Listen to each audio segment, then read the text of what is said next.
کہ اللہ مسبب الاسباب ہے، وہ اسباب کا پابند نہیں ہے، وہ اسباب کا محتاج نہیں ہے، اسباب اس کے محتاج ہے۔ اگر یہ یقین ہے تو اللہ پر ایمان ہے، یہ نہیں ہے تو تمہارا ایمان اسباب پر ہے، وسائل پر ہے، ذرائع پر ہے، مادیات پر ہے، اللہ پر نہیں۔ اس وقت کہاں راستہ تھا؟ کوئی راستہ تھا؟ سمندر ہے اور ادھر سے لشکر آ گیا ہے۔ کلا ان معی ربی سیہدین۔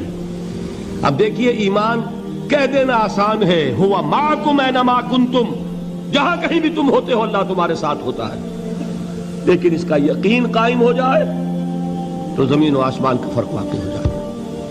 یہی بات ہوئی حضور کے ساتھ۔ غار ہے، چھپے ہوئے ہیں محمد رسول اللہ اور آپ کے وہ یار غار ابو بکر صدیق رضی اللہ تعالی عنہ۔ اقبال نے حضرت ابو بکر کی شان میں چند اشعار کہے صرف، لیکن واقعہ یہ ہے کہ بھاری بھاری نظموں پر اور قصیدوں پر بھاری ہے، طویل ترین نظمیں اور قصیدے ہوں ان پر بھاری ہے۔ ہمتیں ابو بکر کی ہمت جو ہے، کشت ملت را جو ابر، جیسے بارش سے کھیتی اپجتی ہے، ابو بکر کی ہمت اور عزیمت اس امت کو اسی طرح سینچنے والی ہے۔ ثانیے اسلام و غار و بدر و قبر، وہ دوسرے تھے اسلام میں، دوسرے پہلے کون تھے؟ انا اول المومنین، حضور فرماتے ہیں سب سے پہلا ایمان لانے والا میں، دوسرے ابو بکر۔ ویسے ہمارے ہاں یہ چلتا ہے اختلاف، حضرت علی پہلے ہیں کہ حضرت ابو بکر پہلے ہیں، لیکن اس میں بڑی خوبصورت تطبیق قائم کی ہے علماء نے اور بہت صحیح ہے۔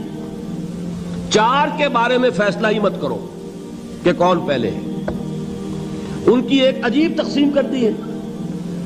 آزاد مردوں میں، بالغ مردوں میں سب سے پہلے ابو بکر، بچوں میں سب سے پہلے علی، خواتین میں سب سے پہلے خدیجہ، اور غلاموں میں سب سے پہلے زید ابن حارثہ۔ بڑی پیاری تقسیم ہے، یہ چاروں ہی پہلے ہیں، ہر ایک کے لیے اولیت ہے۔ اور واقعہ یہ ہے کہ اگر زمانی اعتبار سے تعین ہوگا تو پہلے خدیجۃ الکبریٰ آئیں گی رضی اللہ تعالی عنہ۔ کسی اور سے بات کرنے کی نوبت بعد میں آ سکتی ہے، پہلے تو اہلیہ محترمہ سے بات ہوئی، آتے ہی پہلی وحی ہوئی ہے، ابھی تبلیغ کا حکم نہیں تھا۔ کس کو بتایا واقعہ؟ ابھی اپنی نبوت کی تبلیغ کا تو حکم ہی نہیں آیا۔ واقعہ کس کا ہے؟ وہ خدیجہ کا ہے۔ جب کہا ہے کہ خشیت علی نفسی، مجھے اپنی جان کا اندیشہ ہے، تو کیا جواب دیا خدیجہ نے رضی اللہ تعالی عنہا؟ وہ صدیقۃ الکبریٰ ہے۔ صدیقات جو ہے خواتین، ان میں چوٹی پر خدیجۃ الکبریٰ ہے رضی اللہ تعالی عنہا، اور صدیق جو مرد ہیں ان میں صدیق اکبر ہے ابو بکر صدیق رضی اللہ تعالی عنہ، لیکن صدیقات میں چوٹی پر۔ جب حضور نے فرمایا خشیت علی نفسی، کیا فرمایا؟ کیا عرض کیا؟ کیسے تسلی دی؟ نہیں نہیں، اللہ آپ کو ضائع نہیں کرے گا، آپ غریبوں کے ہمدرد ہیں، آپ مساکین کے تکالیف رفع کرنے والے ہیں، آپ بیواؤں کی سرپرستی کرتے ہیں، آپ مسافروں کی خدمت کرتے ہیں، اللہ آپ کو ضائع نہیں کرے گا۔ یہ یقین ہے اس خاتون کے اندر۔ خیر وہ ایک علیحدہ بات ہو جائے گی۔ میرے دل پر حضرت خدیجہ رضی اللہ تعالیٰ عنہ کی شخصیت کا بڑا گہرا نقش ہے، جو وہ کوئی اور ہی وقت اور موقع ہوا تو بیان ہوگا۔ بہرحال اقبال نے ایک مصرے میں جو چار اولیتیں جمع کر دی ہیں، ہمتیں کشت امت را چو ابر، ثانی اسلام و غار و بدر و قبر۔ اسلام میں حضور کے بعد پہلے کون؟ ابو بکر۔ غار میں حضور کے ساتھ کون؟ ابو بکر۔ بدر کی رات اللہ کا رسول سربسجود، وہ جھاڑ، وہ گھاس پھوس کی جو جھوپڑی بنائی گئی تھی، اور وہاں تلوار ننگی لے کر پہرا دینے والا کون؟ ابو بکر۔ اور اس حجرہ عائشہ میں محمد کے بعد سب سے پہلے دفن ہونے والا کون؟ ابو بکر رضی اللہ تعالی عنہ وصلی اللہ علیہ وسلم۔ وہ جو معاملہ میں سنا رہا تھا غار ثور کا، حضرت ابو بکر بھی حضور کے خیال سے لرز گئے ہیں. آپ کو یاد ہوگا کہ جا کر پہلے تمام جتنے سوراخ تھے انہیں بند کیا ہے. ایک سوراخ رہ گیا تھا جس کو بند کرنے کے لیے کوئی کپڑا نہیں تھا. وہاں اپنی ایڑی رکھی ہے. تب کہا ہے حضور سے تشریف لائیے, اور اپنے زانو پر حضور کو لٹایا ہے. اور وہاں کسی موذی جانور نے کاٹا ہے. حضور کی آنکھ لگ گئی تھی. اس وقت اس بل کے اندر جو بھی بچھو ہے کیا ہے واللہ عالم, اس نے کاٹا ہے. اس کی تکلیف کی وجہ سے ابو بکر کی آنکھوں سے آنسو ٹپک گئے. حضور کے چہرے مبارک پر پڑے ہیں تو حضور جاگے ہیں, معاملہ کیا ہے. ایڑی نہیں ہٹائی وہاں سے, مبادا وہ جانور وہاں سے نکل کر محمد الرسول اللہ کو کوئی گزن پہنچا دے. ابو بکر کی ایڑی ہے, جس طرح چاہے کھا لے, ختم کر دے, جان نکل جائے تب کوئی آنچ آئے محمد پر تو آئے, لیکن جیتے جی نہیں. وہ ہے ابو بکر. حضور کے خیال سے اس وقت حضور نے پھر اپنا لعاب دہن لگایا ہے, اور اس سے پھر آپ کی تکلیف ختم ہوئی. جیسے خیبر میں حضرت علی کی آنکھ دکھ رہی تھی, اس کو جو شفا حاصل ہوئی ہے وہ بھی حضور کے لعاب دہن سے ہوئی.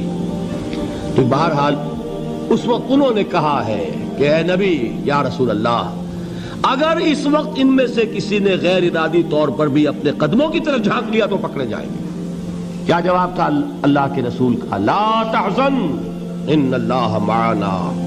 اللہ ہمارے ساتھ سے, کیوں گھبراتے ہو ابو بکر؟ یہ ہے ایمان باللہ, میرا مالک اللہ, میرا رازق اللہ, میرا محافظ اللہ, میرا مددگار اللہ, میرا پشت پناہ اللہ, میرا دوست اللہ. یہ دوستی ہے اللہ کی جو لب لباب ہے, حاصل ہے ایمان کا. اسی کا نام ولایت ہے. اولیاء اللہ کے سروں پر سینگ نہیں ہوتے. جس کے دل میں ایمان راسخ ہو چکا ہو وہی اللہ کا ولی ہے. جسے اللہ پر یقین ہو چکا ہے وہی اللہ کا ولی ہے. جسے یقین ہے اللہ میرے ساتھ ہے, میرا مددگار, میرا پشت پناہ, میرا ساتھی, میرا دوست, میرا محبوب, میرا محب. اللہ اہل ایمان سے محبت کرتا ہے. واللہ یحب الصادقین. ان اللہ یحب الذین یقاتلون فی سبیلہ صفا کانہم بنیان مرصوص. اللہ محبت کرنے والا, اہل ایمان محبوب, اور اہل ایمان محبت کرنے والے اللہ محبوب. والذین آمنوا اشد حبا للہ. آپ تصور کیجئے جسے یہ رشتہ ایمان یا رشتہ ولایت حاصل ہو جائے, الا ان اولیاء اللہ لا خوف علیہم ولا هم یحزنون. آگاہ ہو جاؤ, اللہ کے دوستوں کے لیے نہ کوئی خوف ہے نہ کوئی حزن ہے. اور میں بیان کر چکا تھا, خوف اور حزن کے خاتمے ہی کا نام امن ہے. زوال خوف, زوال حزن. یہ خوف اور حزن کیوں آتے ہیں بار بار؟ اللہ تخافوا ولا تحزنوا, دونوں آ گئے. الا ان اولیاء اللہ لا خوف علیہم ولا هم یحزنون, پھر وہی دو. وہ کیوں ہے؟ خوف ہوتا ہے کسی مستقبل کی بات کا, یہ نہ ہو جائے, وہ نہ ہو جائے, یہ نقصان نہ پہنچ جائے, یہ تکلیف نہ ہو, یہ غضب نہ آ جائے. خوف ہے مستقبل سے. حزن ہے یہ کیوں ہوا, یہ نہیں ہونا چاہیے تھا, یہ میرا فلاں چیز میرے ہاتھ سے جاتی رہی ہے, فلاں موقع نکل گیا, اب بیٹھے ہوئے ہیں اندر ہی اندر کڑ رہے ہیں, صدمہ ہے اور رنج ہے. اور جو اللہ پر ایمان رکھتا ہے وہ جانتا ہے ما اصاب من مصیبت فی الارض ولا فی انفسکم الا فی کتاب من قبل ان نبرأها ان ذلک علی اللہ یسیر لکی لا تعصوا علی ما فاتکم ولا تفرحوا بما آتاکم واللہ لا يحب كل مختال فخور. اس زمین میں یا تمہاری جانوں میں کوئی تکلیف, کوئی مصیبت نہیں آ سکتی سوائے اس کے کہ جو اللہ نے لکھ دی ہو, اس سے پہلے کہ وہ ظاہر ہو. جس کو یہ حقیقت معلوم ہو گئی اس کو یہ طرز عمل اختیار کرنا چاہیے. جو چیز چھن جائے, جاتی رہے, چھوٹ جائے, اس پر افسوس نہ کرو. کس نے چھینی؟ دوست نے. دوست کے فیصلے پر شکایت. دوستی کو بٹا لگا رہے ہو, سرے تسلیم خم ہے جو مزاج یار میں آئے.